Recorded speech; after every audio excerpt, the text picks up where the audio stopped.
Have you ever gotten a text message that just felt a little off? What if that text was from your grandchild begging you for help? What if they said they were in trouble and needed money? Fast. Before you do anything, stop. Take a deep breath, because that message might not be from who you think it is. It could be the beginning of a sophisticated scam that has already cost thousands of Americans their life savings. Today, we're diving deep into the grandparent scam, a heartbreaking and incredibly effective trick that's targeting people just like you. I'm going to show you exactly how it works, the red flags you need to watch out for, and most importantly, what you can do to protect yourself and your family from these heartless criminals. Stick with me, because what you learn in the next few minutes could save you from a $10,000 mistake. First, let's break down how this scam operates. It's built on a foundation of love and fear. The scammers know that for any grandparent, the well-being of their grandchild is a top priority. They exploit this powerful emotion to create a sense of urgency and panic. The scam usually starts with an unexpected text message or a phone call. The message will say something like, "Hi, Grandma, it's me. I got a new phone, so this is my new number. Please save it and delete my old one." This simple step is crucial for the scammer. It isolates you from your actual grandchild and establishes a new, fraudulent line of communication that they control. Once you've saved this new number, the real manipulation begins. A few hours or a day later, the crisis will hit. You'll get another message, or maybe a frantic phone call. The voice on the other end might be faint, or they'll claim they have a cold or were in an accident, which is why they sound different.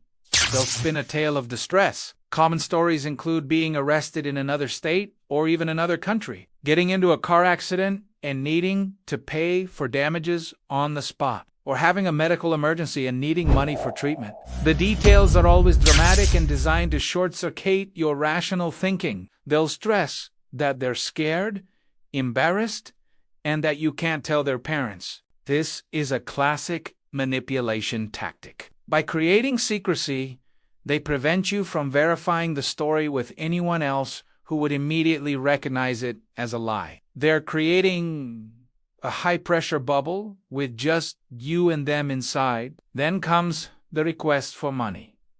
It's always urgent. They'll say they need thousands of dollars, often between $5,000 and $10,000, and they need it right now. They'll tell you exactly how to send it, and it's almost never through a normal bank transfer. Instead, they'll ask you to buy gift cards like from Apple, Google Play, or Target and read them the numbers over the phone. Or they might ask you to wire money through services like Western Union or MoneyGram. A newer, more alarming version involves a courier. They'll tell you a lawyer, a bail bondsman, or a friend will come directly to your house to pick up the cash. This is incredibly dangerous, as it brings the criminals right to your doorstep. Why these methods? Because they are virtually untraceable and irreversible. Once you send that gift card number or hand over that cash, your money is gone for good. So, how can you spot this scam before it's too late? There are several red flags to look for. The first and most obvious is the unsolicited message from a new number. If your grandchild supposedly gets a new phone, don't just take their word for it. Call their old, known number to confirm. If they don't answer, call their parents or another family member. Never delete the old number until you've spoken to them directly. The second red flag is the sense of extreme urgency. Scammers thrive on panic. They don't want you to have a moment to think or to talk to anyone else. If you feel pressured to act immediately, that's a huge warning sign. Real family members in a real crisis will understand if you need a minute to process the situation.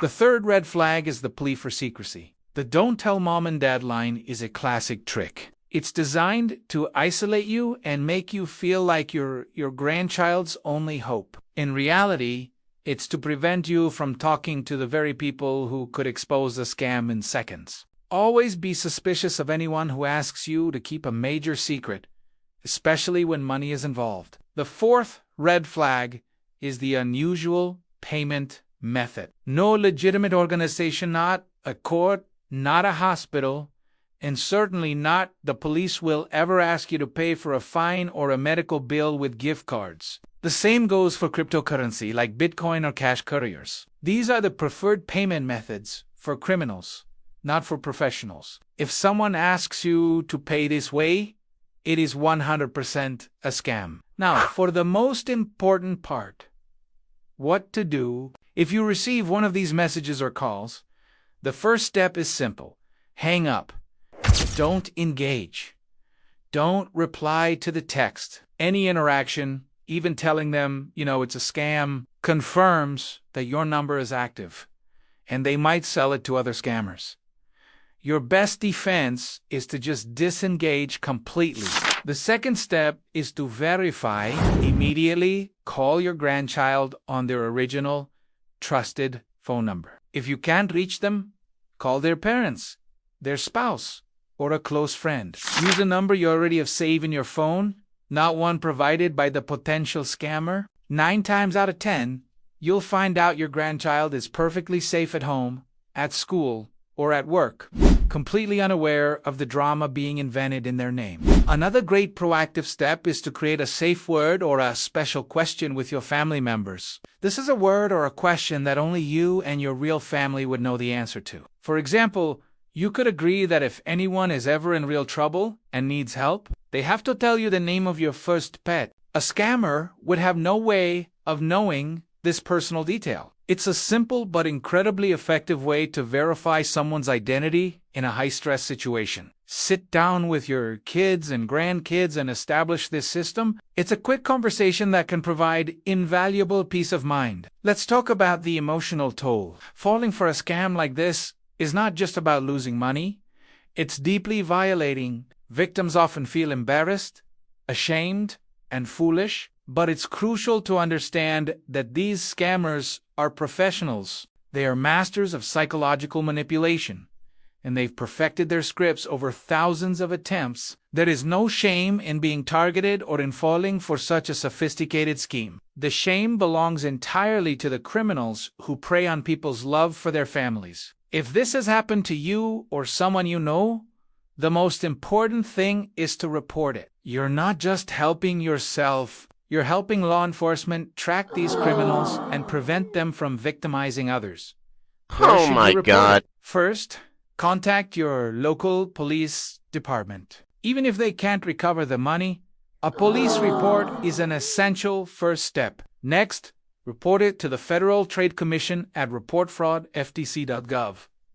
The FTC tracks scam patterns and uses this data to build cases against criminal networks. You should also report it to the FBI's Internet Crime Complaint Center, also known as IC3, especially if the scam involves online communication or wire transfers. And if you use a specific service, like a wire transfer company or gift cards, report the fraud to them directly. Sometimes, if you're fast enough, they may be able to stop the transaction, though this is rare. Remember, reporting is a powerful tool. It helps authorities understand the scale of the problem and can lead to arrests. The sad reality is that these scams are getting more sophisticated every day. With the rise of artificial intelligence, we're even starting to see voice cloning technology used. A scammer can take a small snippet of your grandchild's voice from a social media video and use AI to create a realistic audio message of them asking for help.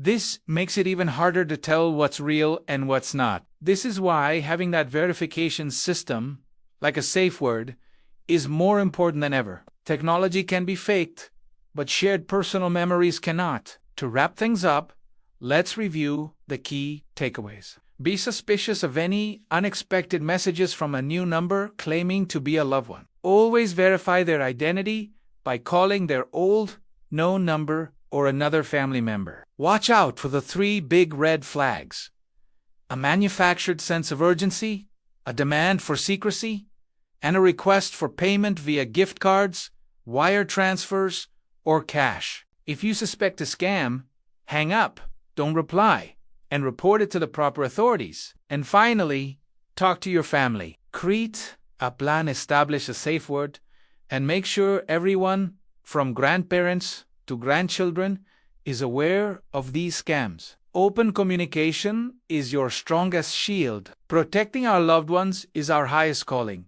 and that includes protecting them from financial predators. By staying informed and vigilant, we can shut down these criminals and keep our families safe. Thank you so much for watching. If you found this information helpful, please share this video with your friends and family, especially those who might be vulnerable. The more people who know about this scam, the harder it will be for the scammers to succeed. Hit that like button and be sure to subscribe for more content on how to stay safe in our digital world. Stay aware, and I'll see you in the next video.